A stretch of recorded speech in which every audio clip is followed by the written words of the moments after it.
Forum participants, colleagues and friends. Please welcome on stage Stefan Löfven, Chair of the SIPRI Governing Board.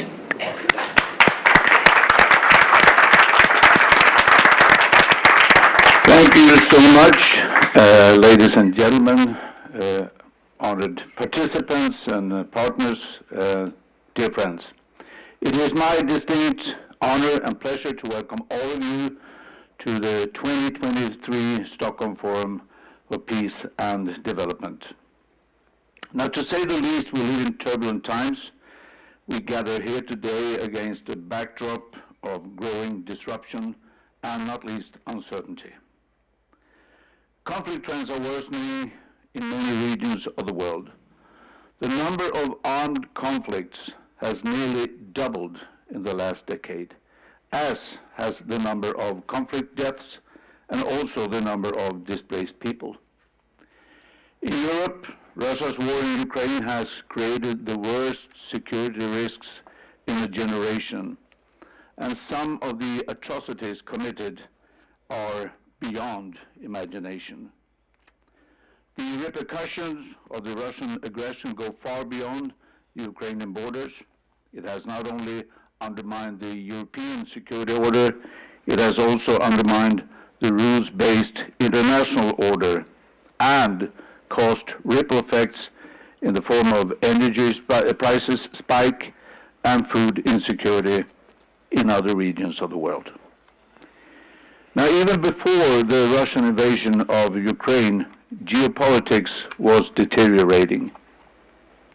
In particularly the increasingly frosty relationship between China and several Western powers, including the United States. But intensifying geopolitical tensions are also seen in other key regions of the world, such as the Gulf. We see growing autocratic trends, a rights reversal, and a questioning of the universality of international norms. In addition, pressures of climate change and environmental degradation are increasing, which creates another set of risks to our collective security as a humanity. Finally, the ongoing challenges of recovering from the COVID-19 pandemic is adding another layer to the persisting development dilemmas.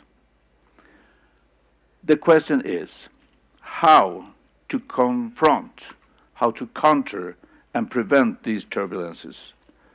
So the objective of this year's forum is to genuinely seek answers, solutions, or at least step towards solutions. The theme, Seeking Solutions for Turbulent Times, reflects the pressing needs to adapt peacebuilding, reconstruction, and stabilization efforts to today's changing peace and security landscape. In doing so, we need to be honest about what has worked and what has not worked in the past, because only doing more of the same may not help us going forward. We also need to understand and prepare better for future of emerging risks. We will identify gaps where new innovative approaches are needed, and this includes exploring how investment in war to peace transitions can integrate green transition measures. We will also examine modalities of international cooperation, and such cooperation is the only path to our mutually assured survival. Together with Ellen Johnson Sirleaf, former president of Liberia, I have co-chaired the UN Secretary General's High-Level Advisory Board on Effective Multilateralism to identify concrete and actionable recommendations for more effective multilateral arrangements.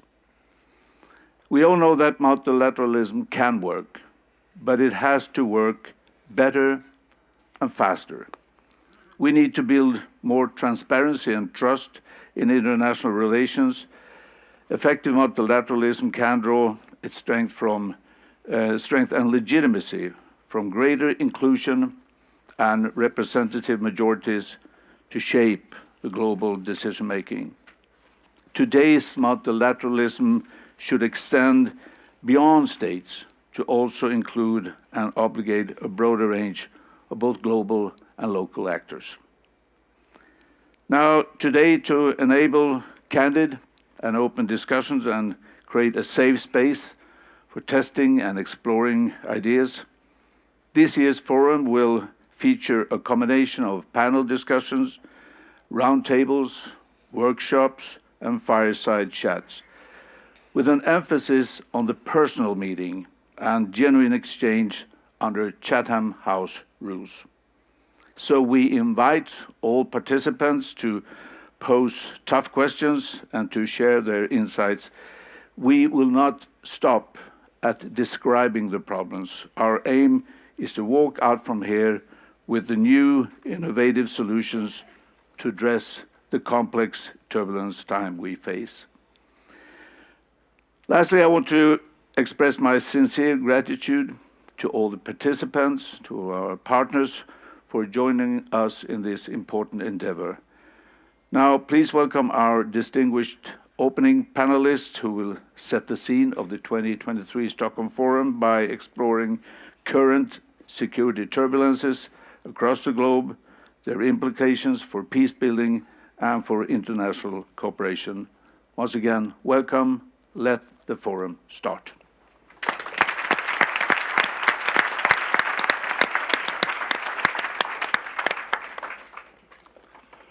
Please. You're just going to move that to the side. Yeah, great. Please come on up. Valerie, comfort. And Franck in the middle. Franck in the middle. All right. And please sit. Great. I cannot tell you how pleased I am to see you all here. It's been a thing, hasn't it? It's been a bit of a business, sorting things out, late notice. We had to ask for more cooperation, for more input from partner organizations than before. 42 partner organizations have cooperated in putting this thing on. I just wanted to start by saying thank you, everybody, for coming. This is a real pleasure, even a joy, to be seeing you all here. It's absolutely fabulous. My name's Dan Smith. I'm director of SIPRI, and I'm going to be moderating this panel, and I'm now getting over my excitement and going to sit down so that I can join the other three. So, as Stefan was saying, we face turbulent times and we need solutions, and the first thing is to be posing the problems, to be stating the problems. So this session is a kind of quick overview introduction. We're going to possibly skate across the surface. We hope we're going to leave you with some real insights and some useful insights, and then the real discussion begins after we've finished. And there is a clock that is ticking down at frightening speed, so we really have to crack on with stuff. Sitting with me is Comfortiero, who's the president of the International Crisis Group, Franck Bousquet, who's the deputy director of the International Monetary Fund, and Valerie Guarnieri, who is the assistant executive director of the World Food Programme. And Stefan set the scene. And he talked all the indicators that we track are bad. Military spending going up, the arms trade actually a little bit stable, but obviously increasing in Europe. War lethality is getting worse, number of refugees is increasing. We focus an awful lot on Ukraine, of course. But Ukraine is one country out of 56 in which there was armed conflict during 2022. And probably of the conflicts of our time, so far, Ukraine is not the most deadly. That's probably the civil war in Ethiopia, in the Tigray province. So not to belittle anything which is happening in Ukraine, not to say that any of that is unimportant or the pain is less than we can see and we can understand, but the problem is wider than that. And I want to begin by asking Comfort, right? Put you on the spot with this a bit. I mean, there were about 30 armed conflicts going on in 2010. There were conflicts in 56 countries last year. Is violent conflict becoming harder to prevent? Yes. Okay, let's moving on. And I would say it was harder. It's always been hard, and it's partly why an organization like Crisis Group exists. Because if it wasn't hard, we wouldn't be in the business like yourselves, and others here and your 42 partners, if it wasn't hard, we wouldn't exist as an organization to think about mitigation, averting, and resolution. It's harder today for some of the reasons that Stefan highlighted, although they're not necessarily new. We've often seen these seismic changes happening. You know, we all often go through transitions, we often go through turbulence, but today seems slightly different, some would argue.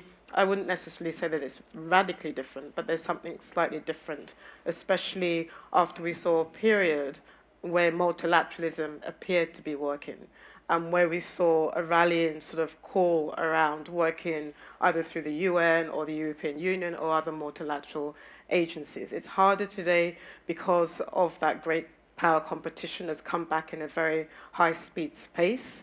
It's harder today because of the US-China competition. If we're worried about the West and Russia today, it'd be a real tsunami of incidents if there was supposed to be a real breakdown in relations between the US and China, and it played out in the Taiwan Straits as well. It's harder today because of the multiplicity of actors, and the world is more multipolar. Now, that's not necessarily a problem. You know, living in a multiple polar world is not necessarily a problem. I think it's complicated because of the numerous interests and because of the various actors who have different worldviews, different perspectives. Today we talk about middle powers. By the way, yesterday they were called emerging powers. Now we call them middle powers. And those emerging powers, middle powers, are not different even from yesterday. So it's still India, it's still Brazil, it's still South Africa. You saw the fallout last week when the US found out about or alleged that there were arms that were sent from South Africa to Russia. And it's also harder today, partly because we're coming out of a period of devastating economic shocks from the pandemic. Just one more point, Dan, and I say this also on behalf of the 42 partners. It's also harder because the bandwidth of donors to be able to deal with multiple issues has become tough. And as a consequence, there is a level of fatigue with some of those intractable conflicts, but it's also had a consequence in the willingness or the ability for governments to also disperse their aid to help humanitarian agencies or NGOs who are at the front line dealing with those crises as well. And I think the last point I'd make, Dan, it's also gotten harder, partly because a number of states, even states that we thought were reliable, are no longer subscribing to some important norms that we always believed in, so the international law. So if you thought Syria was devastating, look at what's happening today in Sudan. Politics has become transactional, and I think that's why conflict prevention and resolution has become harder as well. So no single factor, and therefore no single magic key to be solving the problem. I mean, you've commented on a variety of structural issues like the pandemic, and a variety of actor-based issues, rivalries, and the vast, the big world of multiple actors, as you said. I will say one thing, that despite what appears to be a very grim and negative picture, and the headlines suggest that it's grim because we look at everything through the context of Ukraine, and I'm glad you mentioned Ethiopia, which we felt was a real big headline last year that everybody missed, and Sudan then becomes the other big headline. But if you look behind the headline also, surprisingly, it's not all bad news, because the one statistics that is often not told is that despite the brittleness of international politics today, we did see 30 resolutions being passed last year at the Security Council, which normally tends to be dysfunctional, has often been fragmented, even more now because one of the P5 is railing against everybody else. But despite that, despite the brittleness of the relationship, the Security Council has also managed to compartmentalize a number of problems and move on with the business of diplomacy as well. I'm really glad you said that, because there is an awful lot of kind of, the UN is crippled, it's back to the Cold War, it's worse than the Cold War. And one of my kind of responses to that has been persistently to say that many of the agencies are still working very well. And I take various examples, and one of them I take, Valerie, is World Food Programme. So it's a neat segue, because in many senses, that system in the UN that has been constructed and looked after over the last 30 years is one of the, during the good times, is one of the most important defenders we have of well-being and of peace. But from the point of view of the World Food Programme, where do you think the issues that you work on of food insecurity fit into or lead us to qualify in some way the explanation, the discussion that Comfort was just holding? Well, thanks, Dan. And I think it's the role of organizations like the World Food Program, like other UN agencies who are on the front lines of dealing with crises, and like local organizations who are responding around the world is more critical than ever. And I would add to what Comfort was saying to indicate that, because conflicts have really become more complex as well. And in the context in which we're working, we're seeing in many cases a complete breakdown of authority, and we would all rely on national systems and their ability to reach the broad majority of the people. And when those systems break down, or when there's a proliferation of non-state armed groups, that makes both the conflict more intractable, but also the means of addressing the needs of the population all the more difficult. The other thing I would add is really the protracted nature of the conflicts, but also the layering of different issues on the crisis context. So it's not just conflict, as difficult as that is, but it's also climate overlaying on that conflict. It's economic shocks and disparities layering in on that. And the way these things can come together also to trigger mass migration, and how that then can lead to increased conflict. So these issues all play off each other. And then also the sheer scale. The scale of the needs that are happening. And how many countries is the World Food Program active in at the moment? Well, we're active in nearly 80 countries. And how many of those are conflict countries?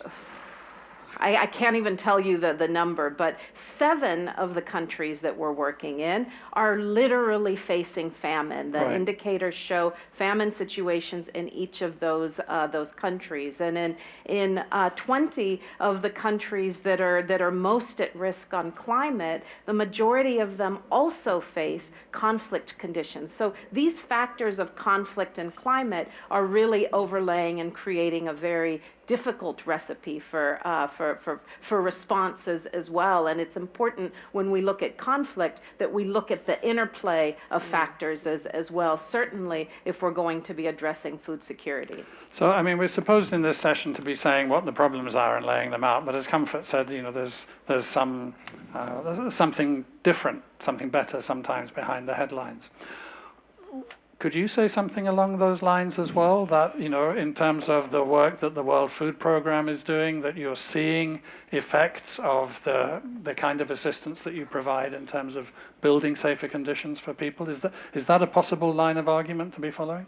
Absolutely. Our assistance is both meeting the most desperate needs of people at a time when they need that assistance most, but we're also looking at how we can work in partnerships to strengthen social cohesion and lay the groundwork for the peace that needs to take hold. And some of the work that we have been doing with SIPRI is helping to see how we can do that better. Some of the work that we've been doing with the International Crisis Group is really looking at how we can understand better the context in which we're working and the conflicts, the nature of the conflict, so we can, on the one hand, ensure that we're not doing any harm and we're not exacerbating the tensions that are there, but also looking at how we work in order to ensure that we're seizing all opportunities to build more stable relations, to reduce tensions, and to lay the groundwork for peace. And I think it's really important when we're looking at these issues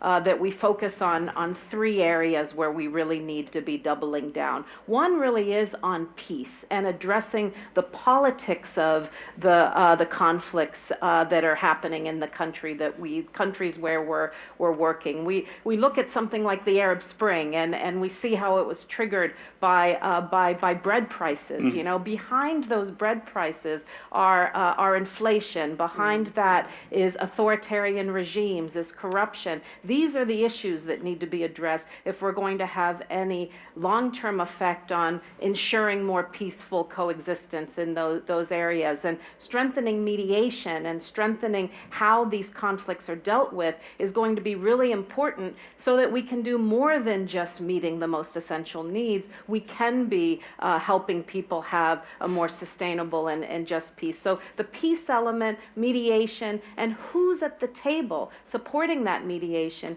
given this interplay of different factors that are in place, is super, super key. The other aspect is really on prevention and really an emphasis around conflict prevention and famine prevention and how these two things really come together. I mean, here too, it's not enough to be responding. It's not enough to be, trying to sort of put that genie in the bottle after the conflict has erupted.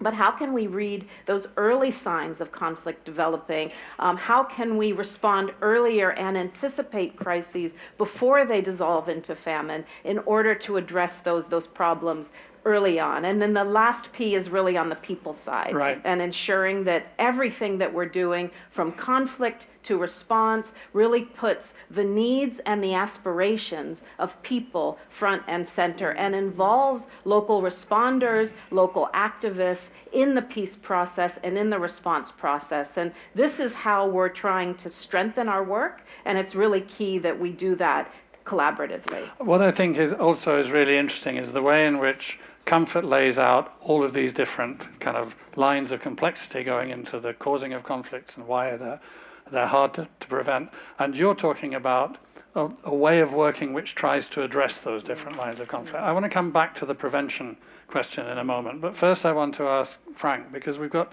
different organizations sitting here with kind of different missions, different mandates. So from the perspective of the IMF, what are the key issues to be thinking about in terms of fragility and conflict? Many. First, thank you, Dan, and very happy to be here with Comfort and Valerie. Very happy to be invited by SIPRI, I think, at this time of the year, and recognizing the leadership that you have in Sweden on this agenda is more important than ever. So yes, turbulent time, big issue, major challenge. I'm going to respond to your questions, but it's precisely at this time that you need to make sure that people don't talk to each other from different communities are actually engaging across silos. So thank you. I think this is an excellent space to actually discuss. So they are really fragile and conflict-heavy states are really facing the perfect storm. So I'm not going to add a lot of optimism in these aspects. Now, there are some solutions, but if you look in terms of first, the whole global fragmentation that we are seeing today, who is being impacted the most? Well, the most vulnerable countries. As you can see, following the COVID crisis, but also looking at the Russian invasion of Ukraine, you have the number of restrictions on trade and foreign direct investment that has actually increased 3 times since 2018. And this has a cost. It has a cost. Estimated, our research shows that the total cost of geo-economic fragmentation is between 0.2 to about 7% of the total GDP, which is basically the economy. Sorry, did you say the are you going to 0.7% or 7%? 7%. 0.2% to 7% to 7% of the total GDP, which is basically equivalent to the output economy of Japan and Germany. And that's over the long term, of course. But just to make the point that geo-economic fragmentation is extremely high and is mostly impacted low-income countries and fragile and conflict-affected states. So that's basically because we have a tendency to focus more on the issue that those countries are facing, but basically they're also being impacted by what's happening in the rest of the world. Exactly. So that's the first point. Second point, those countries, obviously, they are suffering in terms of economic recovery.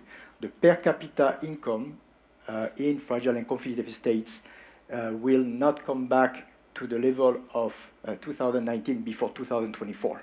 They have higher debt. 3/4 of fragile and conflict-affected states are either in high risk of debt distress or in debt distress. And last but not least, there are obviously higher inflation. So basically, there is a real risk of divergence between this set of countries that are already impacted by fragility and conflict and the rest of the world. Last but not least, I mean, we heard the number. It's true that when you're looking at over 100 million forced displaced people, when you're looking, I think, about 340 million people that are facing food insecurity, if you are looking at the number of conflict, obviously, which is not only at the highest level, but for me also there is a point important, is that the length of the conflict is actually, I think the statistics is that it's twice or 3 times what it used to be 3 decades ago, twice, from 16 years to 30 years, so almost twice. And that really is quite a challenge for all the international community. The whole point about remaining engaged when there is a conflict. Now it's not just 1, 2, or 3 countries, it's actually covering a broader set of countries. So all in all, economically speaking, but also being impacted by the geoeconomic and fragmentation, those countries are highly vulnerable and big time impacted. But that's precisely the point about reviving multilateral cooperation and making sure that countries leveraging the platform of IFI can actually agree on technical issues, talking about food security, where we are working with WFP, WTO, and so on, or looking at that challenge. So I think I would say today is actually even more important than ever to have those platforms where we can agree on common challenge. So that's actually the way forward, if I may say. So if I reflect back a little while, I'm not going to say how long I'm reflecting back, because then you find out how old I am. But honestly, I mean, IMF was at you were at the European Humanitarian Forum just now, right? Yes. I mean, what's going on with the IMF? This is not the IMF that I knew about 30 or 40 years ago. I don't think. Your age there, Dan. Oh God! When I was just leaving high school. The one who laughed loudest there is going to face some. Yeah, I mean, how do you see the process of change, which I, from the outside and from a relatively uninformed basis, that I see IMF going through? How do you relate that to the changing world and the turbulent times that we're talking about? Well, I think like our managing director, Kristina Georgieva, said recently, this is maybe not the IMF of your grandmother. I'm not talking about any age here. Not talking about the IMF of their grandmother. But no, I would say that, listen, there is a clear link between macroeconomic stability, inclusive growth, and peace and stability. Check the seal of the IMF. There is an olive branch. People forget about it. But actually the whole point is that promoting inclusive growth, is as important as growth, but also macroeconomic stability are key ingredients to actually tackle fragility of states, but also build resilience. And for the IMF, it's very clear. About 20% of our membership, which is about 190 members, is made of countries that are impacted by fragility and conflict. So for us, it's very important to not only look at those countries and those people, but also, as we have seen actually in the case of Ukraine, with all the spillover regionally and globally. So we are stepping up big time, because at this, like we just discussed, it's very important for the IMF to show strong support to our most vulnerable member. Now, within our mandate, and as you know, we are doing it through increased financing. I mean, this is significant. Don't worry, it's not only about financing, but financing still counts. We have provided more than $39 billion to 24 fragile and conflict-affected states since the beginning of the pandemic. But also providing much more capacity development support. We want to make sure that we can help countries to have accountable, strong institutions that can provide macroeconomic fiscal policies on debt management, revenue administration, budget execution, because those are, again, key ingredients to prevent state fragility to turn into failure.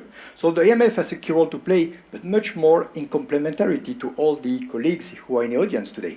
And that's why partnering with other organizations is very important. At the end of the day, the IMF is just one little piece of a much bigger puzzle. Humility is very important. All the actors, WFP, looking at UNHCR, looking at NGOs, helps us to better understand the root cause of fragility. We are enhancing our presence on the ground as well.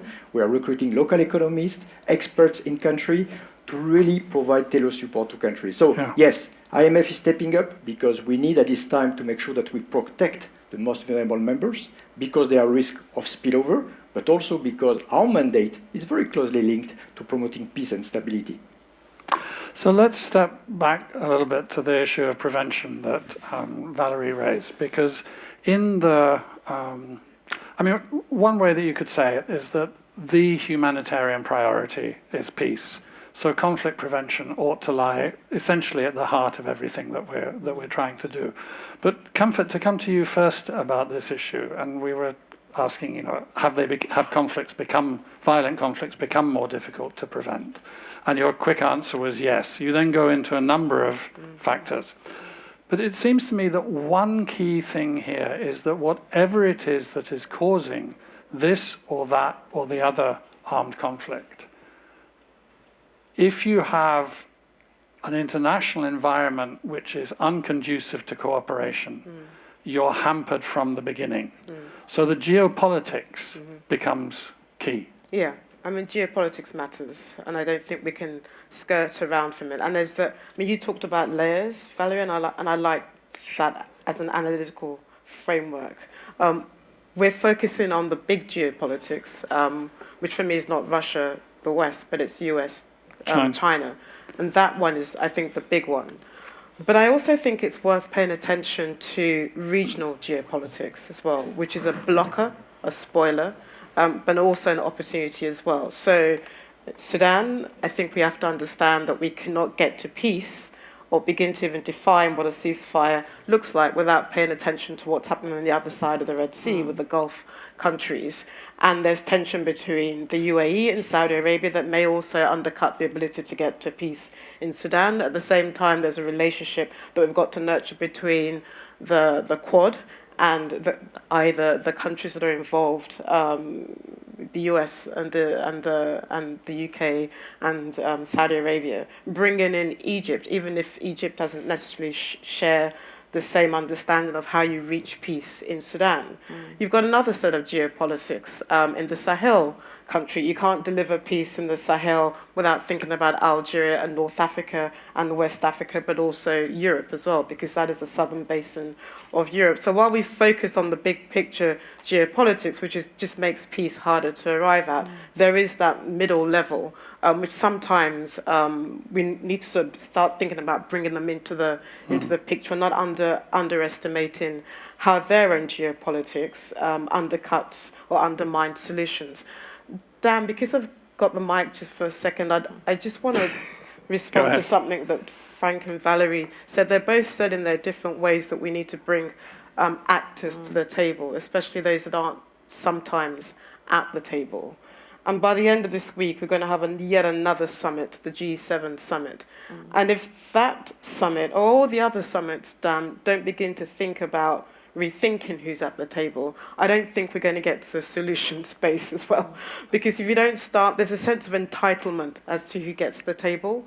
And while I've said to you that the world of yesterday is very different, and I agree with you, there's not a sort of a new Cold War order, but what hasn't changed in the last 40 or 50 years is who sits at the table. It's still very much the actors of the Cold War. And I think what you're seeing today is a competition, and that geopolitical competition about who gets to sit on the table and starts to redefine what multilateralism looks like, what cooperation looks like, and what realignment looks like. And if we don't change that, I think the geopolitics is going to get tighter because those actors are agitating rightfully to be at the table to begin to unlock some of the solutions you're looking for. So if you look at that on the negative side, you've kind of got the geopolitics we know about at the global level, you've got the regional geopolitics, and you've got the vying of new actors who want to have a bigger place at the table, and then you've got also where the geopolitics meets the local. Exactly. Right? And a number of these actors are autonomous, they're independent, they're asserting their own right. They're not following the old playbook. They're redefining and charting their own sort of playbook. And we may not like what that playbook looks like, but I think we need to pay attention to it because we'll wake up to another sort of horrors if we don't start thinking about how to bring the various actors into the table. And so therefore in 80 countries, a large number of which are involved in armed conflict, and you describe, the 7 who are facing famine and 20 where climate and conflict are coming together to create a really parlous situation. The World Food Programme and other agencies, but you're the one who's sitting here, are trying to navigate your way through to, as you said at the beginning, both meet short-term need and have a kind of, I suppose you could say, a less immediately visible but equally important long-term impact. So how do you undertake that navigation? How do you begin on it? How do you set out? It's a balance between being very bold and being very careful, because there are real risks to getting it wrong. We're not going to be influencing the big geopolitical considerations, even though a lot of our financing comes from member states who do traditionally sit at the table, and we need to be encouraging some to do more in order to balance this out a little bit more. But the work that we do at the country level, it matters, because it is about empowering local organizations. It is about amplifying local voices. It is about being really clear where there are local solutions that should be brought to a greater scale. So part of it really is about understanding how those tensions and dimensions play out at the local level, so that we can tread carefully in a manner that doesn't exacerbate it,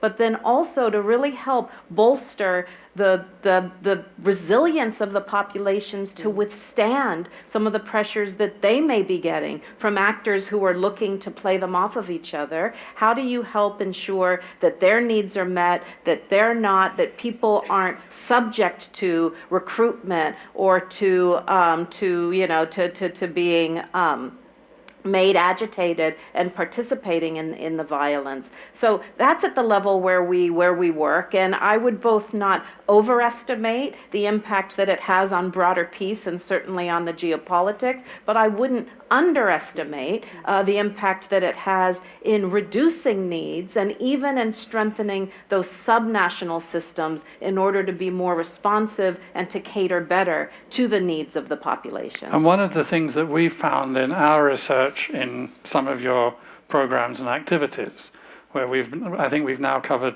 12 different country case studies.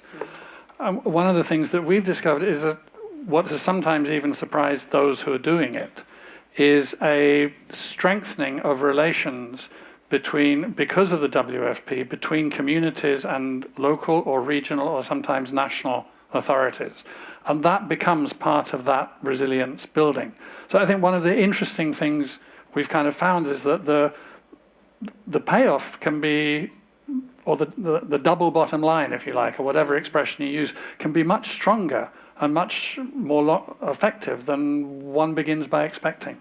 Absolutely. I just came back from a trip to the Philippines, and particularly to the Bangsamoro Autonomous Region of Muslim Mindanao. And there, the work that we're doing with local authorities and regional authorities to really integrate demobilized soldiers and indigenous communities through investments in food security, resilience, disaster preparedness in one of the most disaster-prone places in the world, subjected to climate shocks, where these issues all intertwine. And so that kind of work, creating the conditions for peaceful coexistence, helping strengthen that critical social contract of the populations, I mean, these become the building blocks for peace.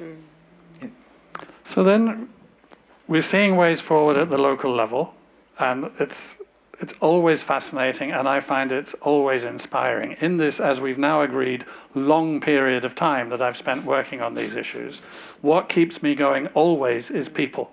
Right? So I would never underestimate the third P of your triangle of people.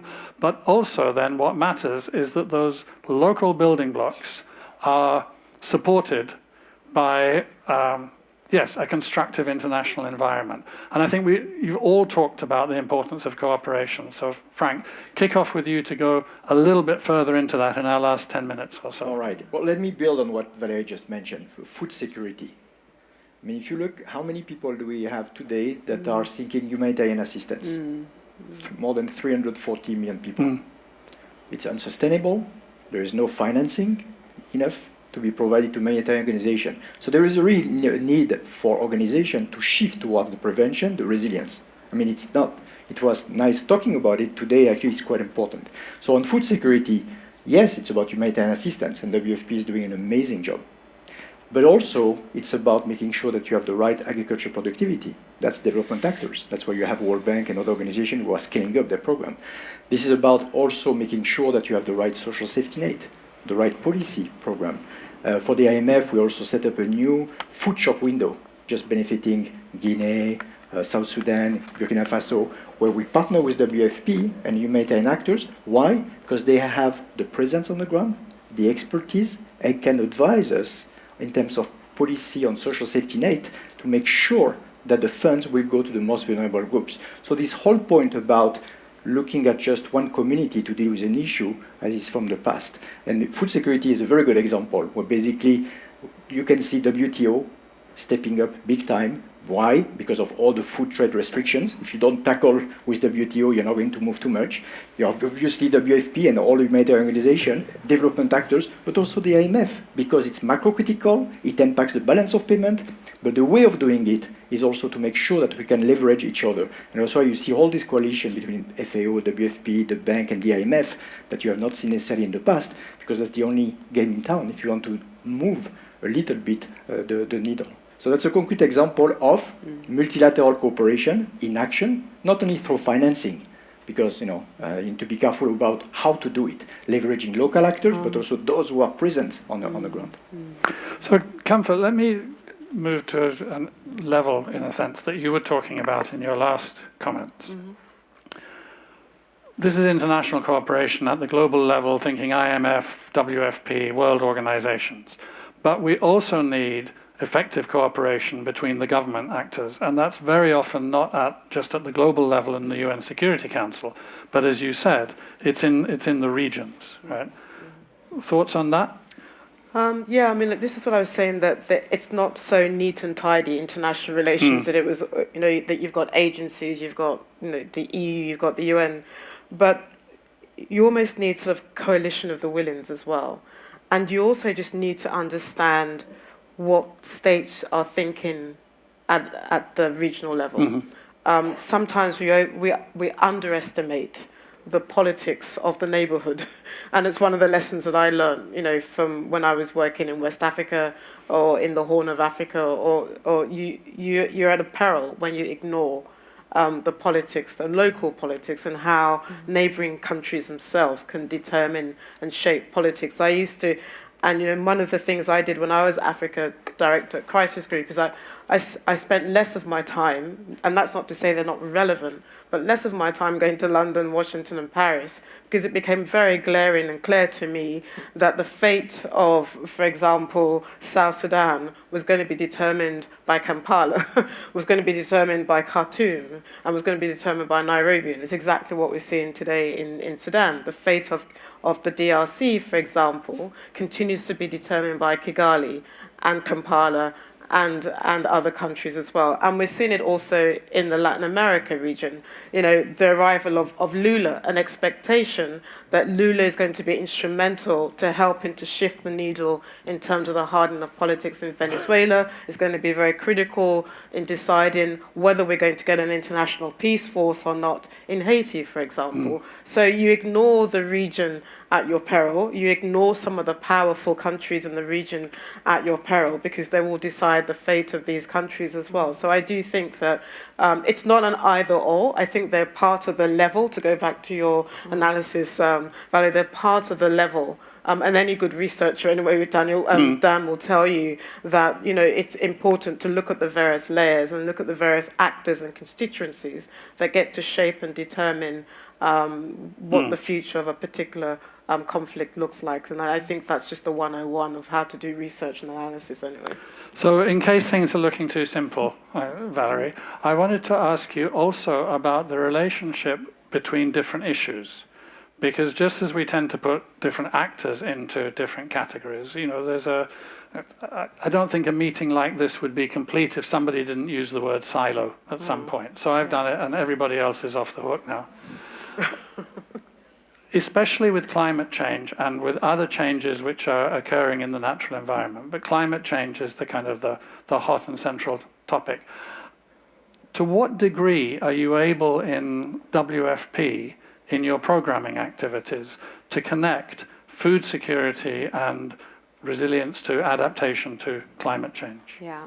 So, I mean, our effort, it's clear from the way these crises are interlocking, becoming more protracted, becoming more complex, that we can't be acting business as usual within the humanitarian system or across the humanitarian and development system. So, as a multi-mandated organization as we are, we're looking at how we can meet needs, focus on targeting as efficient as possible, speed, how we can reduce needs, emphasize resilience, support and strengthen livelihoods, build food security, and how we can shift needs, more chronic needs, onto strengthened, more inclusive, more efficient social protection systems that governments have, ensuring they're more shock responsive, and how we can help across that spectrum. But we do run into a lot of challenges, I'll use that word, because while there's a lot of enthusiasm to shift out of business as usual,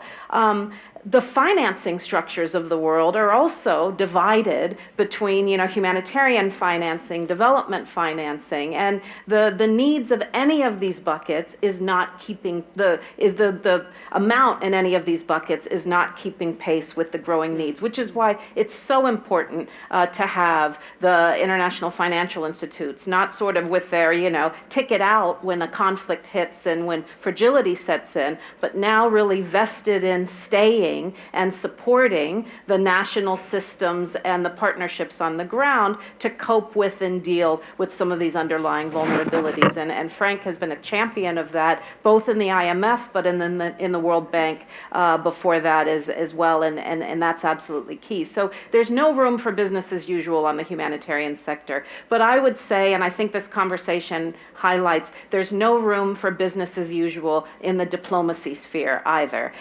We need to be seeing our experts and leaders there engaging in a different way, engaging with different people around the table, amplifying and supporting some of these local solutions, because it's just simply not going to work to use the same old tools to fix today's more complex problems. Franck, I think there was a cue for you in there about the international financial institutions, and not so much thinking just about the IMF, but as Valerie pointed out, you have a broad base of experience with the bank as well. Overview, and obviously with an eye on the clock as quick as possible. What is possible for international financing to move in a way that starts to meet interconnected needs in an interconnected way? I think what is important at this stage is a little bit linked to the response to your first questions, is to really realize, as part of the international community, the IFI being part of it, that more than ever, supporting those countries with grant, concessional financing, is actually providing, as we call, a global public good. Again, good for those countries, but it's also good for the international community. And I think it's really time to provide the level of concessionality, but also the scale, given the needs. So what it means as well in terms of intervention, that really we need to move much faster and deeper on resilience and prevention. And that, of course, has different meaning depending on the organization. For development actors, it's incorporating the whole notion of grievances between community. What does that mean in terms of providing financing in a tailored manner?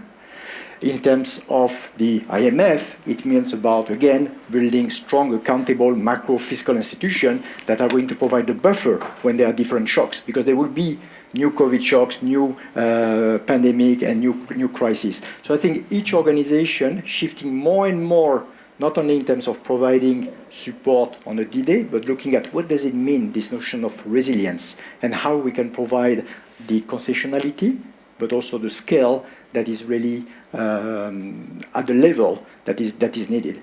I do think that what we are seeing today, we are seeing more and more this focus on the global public good, and I think it's not only about climate change, it's not only about pandemics, this is also about dealing with fragility and conflict.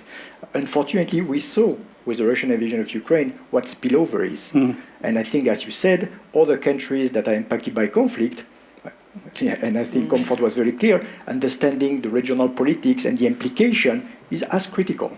And therefore, again, stepping up, grant, concessional financing more than ever, because otherwise clearly the cost of repairing will be much, much more important than the cost of prevention.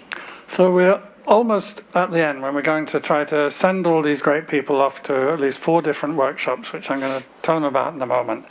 So one thought that you would like them to carry with them as they go.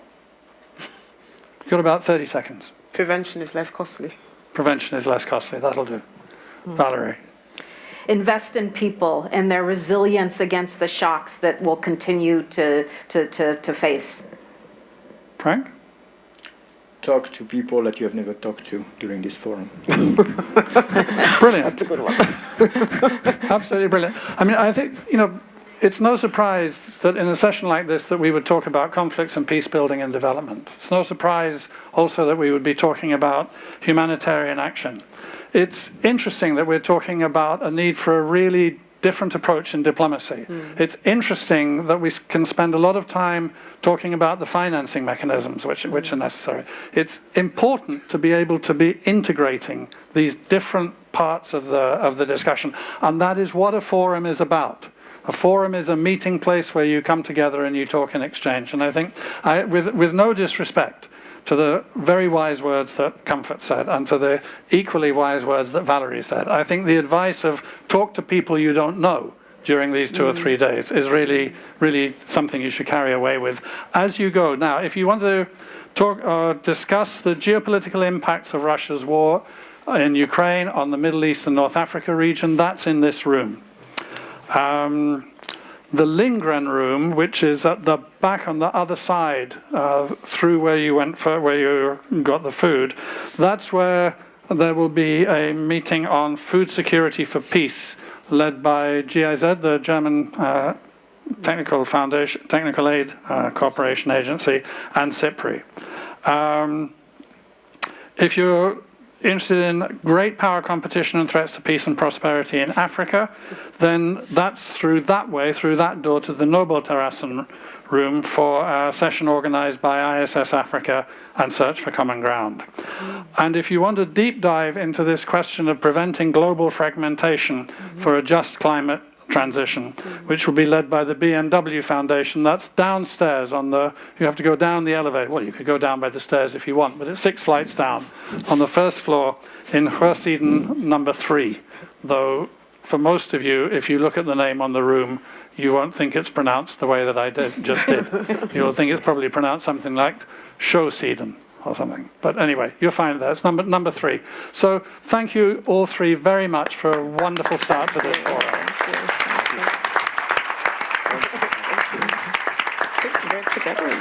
And thank you all, however many you are, and have a great forum, and see you around. Thank you. Thanks.